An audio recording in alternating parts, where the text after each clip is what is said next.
आज 26 जनवरी है। सबसे पहले तो गणतंत्र दिवस की पूरे देश के सभी लोगों को बहुत बहुत बधाई देना चाहता हूं। गणतंत्र दिवस के शुभ अवसर पर आज मैं संगम में महाकुंभ में शामिल होने आया हूं। महाकुंभ में शामिल होने आया हूं। हमारी कामना है कि जनता सुख समृद्धि और खुशहाली के रास्ते पर जाए। जनता का कल्याण के लिए संकल्प करने, कामना करने भी आए हैं। जहां ये कुंभ, जिस स्थान पर संगम है, 3 नदियां मिलती हैं, गंगा, यमुना, सरस्वती। हमारी यही कामना है कि सौहार्द, सद्भावना और सहनशीलता बनी रहे।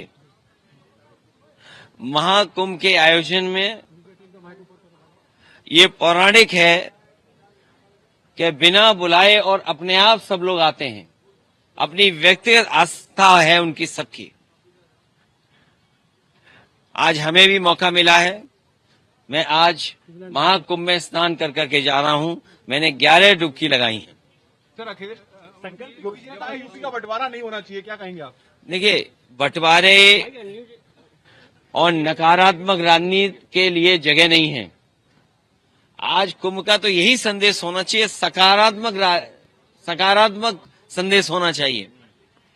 और आज के दिन यही संकल्प हो कि जब कभी भी हमें याद आए कुंभ, तो हमें सौहार्द, सद्भावना और सहनशीलता हमेशा बनी रहे।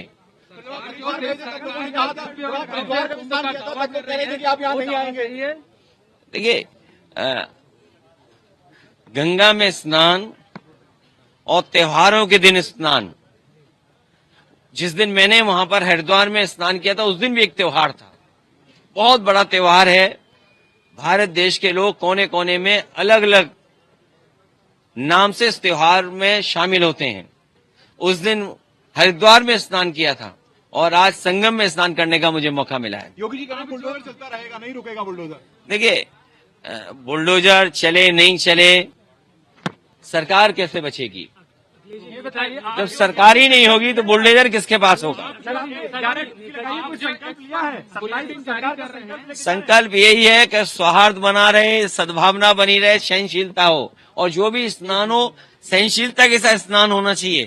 ये सरकार के लोगों को कोई स्पोर्ट्स इवेंट नहीं बनाना चाहिए इसको। सरकार का बुलेटिन जारी करते हैं, अब वो आगे जारी होगा या अब खत्म होगा? आपने आके व्यवस्थाओं को देख लिया है? देखिए, समाजवादी सरकार में भी और पहले भी नेताजी को भी और हम लोगों को भी कुंभ के आयोजन को करने का मौका मिला था। जो उस समय कुंभ हुआ था, कम संसाधन में सरकारें अलग अलग थीं। यूपी में सरकार दूसरी पार्टी की थी, समाजवादी पार्टी की थी। दिल्ली में सरकार दूसरी पार्टी की थी।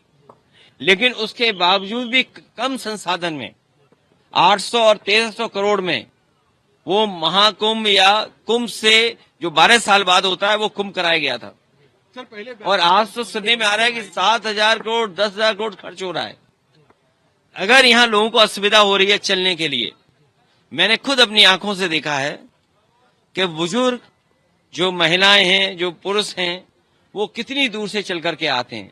अगर आप कुंभ में इतने 1,000 करोड़ रुपए खर्च कर रहे थे, तो कम से कम बुजुर्गों के लिए कोई ऐसी व्यवस्था होती जो बुजुर्गों को ज्यादा पैदल नहीं चलना पड़ता।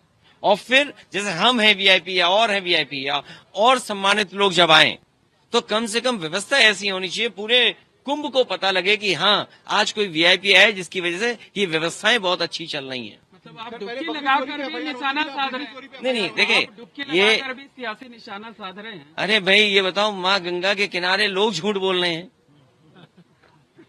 और मैं तो आपसे कहूंगा, देखिए, माँ गंगा के किनारे न जाने कितनी बातें कही जा रही हैं, वो क्या सच हैं? लेकिन अगर आयोजन 1300 करोड़ में अच्छा हो सकता है, 800 करोड़ में अच्छा हो सकता है, तो 10,000 करोड़ में, 7,000 करोड़ में कितना अच्छा हो सकता है। उसमें तो न कोई ट्रैफिक की दिक्कत होती, न कोई पानी की दिक्कत होती, ना साधु संतों से बिजली का बिल लिया जाता या उनको असुविधा होती, या जो चीजें महंगी है वो भी सस्ती होती। अरे इतना कुछ हो सकता था 10,000 करोड़ में।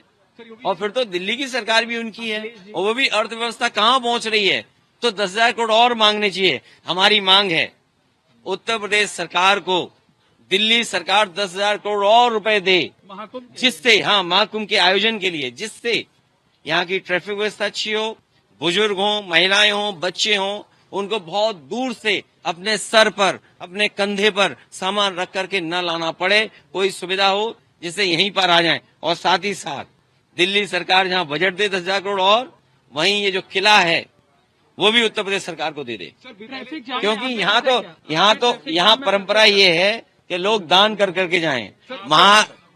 महादानी सम्राट हर्षवर्धन, जो हमारा रिटर्न डॉक्यूमेंट है, जहां हमें पौराणिक महाकुंभ के बारे में या कुंभ के बारे में जानकारी मिलती है, वो सम्राट हर्षवर्धन से जुड़ी हुई मिलती है। वो यहाँ दान करने आते थे, पुण्य के लिए आते थे।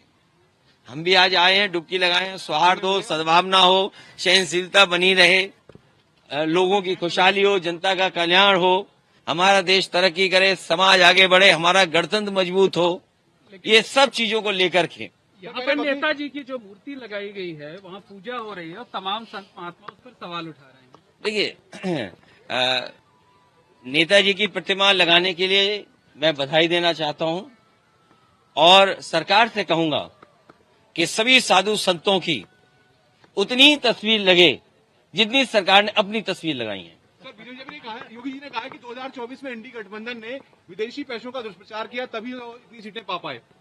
समाजवादी पार्टी ने कोई गलत प्रचार नहीं किया। समाजवादी पार्टी ने, और इसीलिए आज 26 जनवरी गणतंत्र दिवस का दिन है, हमारा गणतंत्र मजबूत हो, जनता को सुख, समृद्धि और आगे बढ़ने का संकल्प लेकर के जा रहे हैं, ऐसी हमारी कामना है। संविधान का सम्मान हो, आज के दिन ये भी संकल्प लेना है। सर, तीर्थ स्थलों का सच सामने आएगा, संभल का भी सच सामने आएगा, योगी जी कह रहे हैं। देखिए, संभल का जब भी सच आएगा तो सरकार के बहुत सारे लोग कटघरे में खड़े होंगे। ये जगह, ये मौका नहीं है जहां पर संभल की चर्चा की जाए। इसीलिए मैंने कहा, सौहार्द, सद्भावना और सहनशीलता के लिए हम कामना करते हैं। और जब कभी भी हम महाकुंभ को याद करें तो संकल्प यही लेकर के जाएं कि हम आंख बंद कर करके कभी ध्यान में जाएं तो हमें सद्भावना और सहनशीलता और सद्भावना रहे हमारे दिलो दिमाग में। इंतजाम अच्छे लगे सर आपको? इंतजाम अच्छे लगे? इंतजाम 10,000 करोड़ में और भी अच्छे हो सकते थे। दिल्ली वालों को भी अपना खजाना खोल देना चाहिए, इससे पैदल नहीं चलने पड़ते लोग। और यूपी की यमुना में क्या अंतर पाते हैं आप? दोनों बराबर हैं, और सच्चाई तो ये है कि यमुना और जितनी भी नदियां हैं जो माँ गंगा में जुड़ती हैं, कोई नदी साफ नहीं बह रही है, आज भी साफ नहीं है। लेकिन ये मौका नहीं है, आप लोग भी नहीं सच दिखाओगे, हो सकता है कोई नाला यहाँ भी जुड़ा हो सीधा।